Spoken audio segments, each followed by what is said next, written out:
नमस्कार, वंदे मातरम। मैं हूं श्यामगिरी। आप देख रहे हैं हमारा चैनल मुद्दा भारत का। मुद्दा भारत का यानी मुद्दा आपका। आज का हमारा मुद्दा है महाराष्ट्र मुख्यमंत्री एकनाथ शिंदे का।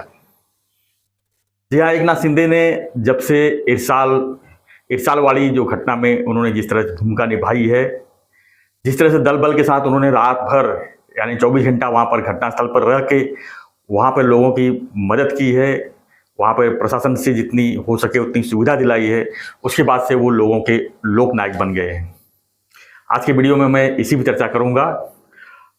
फ्रेंड्स, इरसाल वाली घटना जो खालापुर के पास है, आधी रात को वहाँ पर जिस तरह से भूस्खलन हुआ और उसमें देखते देखते करीब 50 घर जो है दफन हो गए और उसमें सैकड़ों लोग दब गए और चीख पुकार मच गई।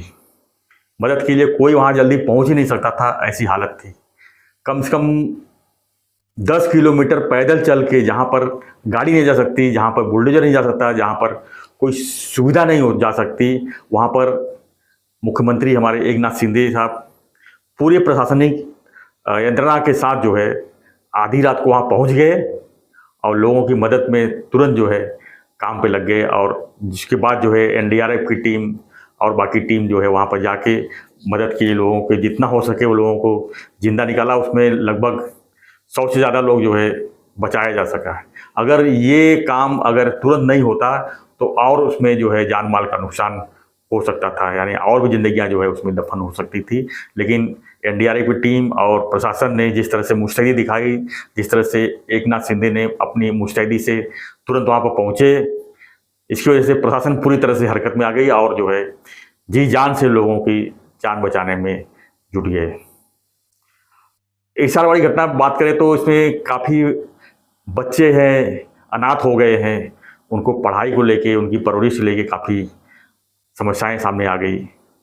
उसको देखते हुए मुख्यमंत्री एकनाथ शिंदे के बेटे श्रीकांत शिंदे ने अपने फाउंडेशन की तरफ से उन बच्चों की पढ़ाई, उन बच्चों की परवरिश की पूरी जिम्मेदारी ली। उसके बाद से शिंदे फैमिली जो है वहाँ पर हीरो बन के उभरी हुई है, लोकनायक बन के उभरी हुई है। और कम शब्दों में कहें तो वो आज के समय में जो है लाडले मुख्यमंत्री के रूप में महाराष्ट्र में उभर कर आए हैं। हम एकनाथ शिंदे की बात अगर करें तो हम उनको 99 से तो मैं खुद जानता हूँ, मैं पत्रकारिता में ठाणे शहर में 99 से जुड़ा। उसके बाद वो सभागृह नेता बने, वहाँ पर नगर सेवक से सभागृह नेता बने और 2004 में उन्होंने एमएलए का चुनाव लड़ने का मौका मिला। उसके बीच में उन्होंने आनंद दिघे साहब, जो यहाँ पर दिघे साहब जो थे, उनके जाने में जिस तरह से थाना पूरा गमगीन हो गया था, लोगों को समझ नहीं आ रहा था कि अब हमारा नेता कौन होगा, अब हमारा ख्याल रखने वाला कौन होगा, क्योंकि शिवसैनिकों की जो आस्था थी दिघे साहब के साथ जुड़ी हुई थी और उनका हर काम जो है दिघे साहब के मार्फत ही होता था। तो ऐसे में जो है यहाँ के ठाणे के शिवसैनिक पूरी तरह से अनाथ हो चुके थे। उस समय जो है रघुनाथ मोरे को आनंद फानन में ठाणे जिला प्रमुख बनाया गया, लेकिन दुर्घटना में वो घायल हो गए और काफ़ी बेड रेस्ट पे थे। ऐसे समय में एकनाथ शिंदे जी ने जो है सबसे पहले जिला प्रमुख की भूमिका में आए, फिर जो है लोगों के काम दिन रात करने में जुट गए और एक तरह से देखा जाए ठाणे शहर में या ठाणे जिले में जो है लोकनायक बन के उभरे। और यही कारण था कि 2004 में जो है शिवसेना की तरफ से एमएलए ठाणे शहर की से एमएलए का उनको टिकट मिला और उसमें भारी मतों से चुन के भी आए। लेकिन एमएलए बनने के बाद, विधायक बनने के बाद जिस तरह से उन्होंने अपने काम को गति दिया, जिस तरह से लोगों की समस्याओं को दिन रात उन्होंने ख्याल रखा, एक बार फिर से जो है दिघे साहब के एक अनुयायी बन गए और लोग जो है उनको दिघे साहब के रूप में देखने लगे और उसी का उन्होंने फ़ायदा उठाते हुए जो है मातोश्री से जुड़े और बाला साहब के भी वो लाडले बन गए। देखा जाए तो 2004 के बाद जो है लगातार जितने भी चुनाव हुए एमएलए के, उसमें उनको सफलता मिली। ठाणे के वागले कोपरी विभाग से जो है वो विधायक चुन के आते हैं वहाँ। 2014 में जब विधायक बन के फिर से आए तो उनको जो है मंत्रिमंडल में जाने का मौका मिला, क्योंकि 2014 में भाजपा और शिवसेना का सत्ता बनी। हालांकि सबसे पहले जो है भाजपा ने अकेले सत्ता बनाई, तो उस समय एकनाथ शिंदे को जो है विरोधी पक्ष नेता बनने का मौका मिला। विधायक दल के नेता चुने गए थे और 2 महीने तक वो विरोधी पक्ष की भूमिका में भी अच्छा खासा योगदान अपना दिया। और शिंदे साहब की खासियत ये है कि वो सिर्फ अपने ही विधायकी क्षेत्र में काम नहीं करते हैं, वो पूरे महाराष्ट्र के जितने उनके चहेते जो विधायक हैं उनके करीब माने जाते हैं। यही कारण है कि जब शिवसेना में बगावत हुई 2019 में, तो ज़्यादा करके 40 विधायक जो है उनके ही साथ में निकलने तैयार हो गए। यानी दिखाया तो सभी ने अपने कैरियर पे दाव लगा के जो है शिंदे साहब को समर्थन दिया। शिंदे साहब को महाराष्ट्र में शिवसैनिक जो है बाला साहब के रूप में देखते हुए नजर आते हैं। सभी शिवसैनिकों का यही मानना है कि जिस तरह से उद्धव ठाकरे ने 2.5 साल एक मातोश्री में रह के उन्होंने सत्ता चलाई और लोगों का ख्याल नहीं रखा, लोगों से दूरियां बनाते गए, और उसका फायदा जो है एकनाथ शिंदे ने अच्छी तरह से उठाया। और आज एकनाथ शिंदे जो है पूरे महाराष्ट्र में बात करें तो हर लोगों के बीच में पहुंचने के कोई भी मौका नहीं गंवाना चाहते, चाहे वो गणेश उत्सव हो, चाहे दही हंडी हो, चाहे नवरात्र उत्सव हो, वो हर किसी के बुलावे पर जो है वहाँ पहुंच जाते हैं। और मुख्यमंत्री को अपने बीच में देखते हैं तो उनका जो जोश है और भी 4 चांद लग जाता है, जोश दुगना हो जाता है, तिगुना हो जाता है। तो हम कुल मिला के कह सकते हैं कि एकनाथ शिंदे की जो कार्यशैली है, आज वो लोक नेता हैं, आज वो लाडले मुख्यमंत्री बने हुए हैं।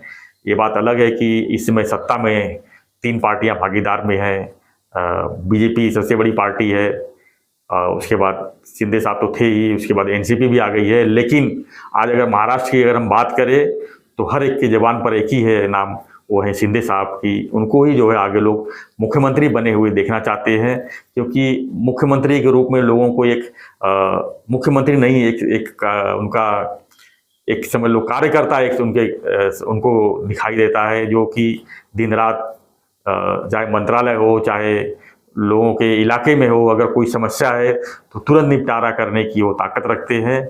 उनका साफ साफ कहना है कि जो है कोई भी काम हो सिर्फ मंत्रालय में ही निपटाया जाना ये कोई ज़रूरी नहीं है। वो जब जहाँ भी जाते हैं उनके प्रशासन जो है उनके साथ में होता है और लोगों की निपटारा जो है तुरंत हो जाती है। सरकार आपली दारी मतलब सरकार आपके दरवाजे पे है, तो ऐसे में लोगों की समस्याएं जो है तुरंत उनके घर के पास ही अगर निपटाया जाए तो इससे बड़ा उनको क्या और खुशी मिल सकती है, जिसके लिए वो लोग फाइल लेके लोग मंत्रालय के चक्कर काटते हैं, प्रशासन अधिकारियों चक्कर काटते हैं।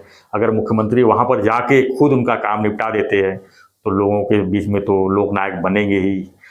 यही कारण है कि बाला साहेब को जिस तरह से उनकी काम करने की पद्धति थी वही चीज़ जो है एकनाथ शिंदे में है। इसीलिए लोग जो है 2019 में तो उन्होंने सत्तांतर करके लोगों को 40 विधायक लेकर निकले ही, उसके बाद भी आपने देखा होगा कि किस तरह से और भी नेता जो है उद्धव ठाकरे से टूटते हुए जो है एकनाथ शिंदे के साथ जुड़ते हुए नजर आ रहे हैं। उनकी जो चयन है वो बड़ा होते जा रही है। विधान परिषद की उपसभापति नीलम गोहे और मनीषा कायंदे, इन्होंने शिंदे साहब के ऊपर अपना भरोसा जताया है और एकनाथ शिंदे के साथ शिवसेना में शामिल हो गई हैं। अब अगली बारी शायद शिशिर शिंदे की है। शिशिर शिंदे एक कद्दावर नेता माने जाते हैं शिवसेना के, बाला साहब के काफ़ी करीबी थे, लेकिन कुछ कारणों से वो ठाकरे के साथ चले गए थे। लेकिन आज की स्थिति में जो है वो शिवसेना में फिर से आना चाहते हैं, लेकिन उन्होंने उद्धव ठाकरे के बजाय जो है इस समय शिंदे साहब के संपर्क में है और बहुत जल्दी ऐसा होगा कि शिशिर शिंदे जो है एकनाथ शिंदे के साथ जुड़ेंगे। और अभी कुछ ही दिन पहले 7 बार नगर सेविका रही तृष्णा विश्वास राव, 7 बार नगर सेविका रही तृष्णा विश्वास राव, वो भी एकनाथ शिंदे के साथ में शामिल हुई। तो इस तरह से देखा है तो मुंबई में भी शिंदे साहब का जो है ताकत बढ़ते ही जा रही है। मुंबई तो छोड़ दो, पूरे महाराष्ट्र में जो है लोग उनके साथ जुड़ने के लिए पूरी तरह से तैयार है। आज की स्थिति ऐसी है कि लोग अब किसी पार्टी में नहीं, अपने लोक नेता, अपने लाडले मुख्यमंत्री एकनाथ शिंदे के साथ में कंधे से कंधा मिलाकर रहना चाहते हैं, देखना चाहते हैं और लोगों की सेवा करना चाहते हैं। और लोग भी चाहते हैं कि एकनाथ शिंदे जो है 2024 में फिर से मुख्यमंत्री बने और लोगों के जो तरह से जो काम है, जो लोगों का जो है दिन रात जो करने की उनकी काम करने की पद्धति है, जो आगे लगातार बना रहे। तो आज की वीडियो में इतना ही। हमारा विषय यही था कि एकनाथ शिंदे की जिस तरह से इरशादवाड़ी में जिस तरह से उन्होंने अपना दिन रात एक करके लोगों की जान बचाई, लोगों की मसीहा बन के आए, तो लोगों की जो है इस समय पहली पसंद जो है मुख्यमंत्री के रूप में एकनाथ शिंदे जी बन गए हैं। तो इसी पर हम जो है चर्चा कर रहे थे। आप क्या कहना चाहेंगे एकनाथ शिंदे जी के बारे में, मुख्यमंत्री के बारे में? हमें कमेंट बॉक्स में जरूर लिखिए और बने रहिए हमारे साथ, देखते रहिए हमारा चैनल मुद्दा भारत का।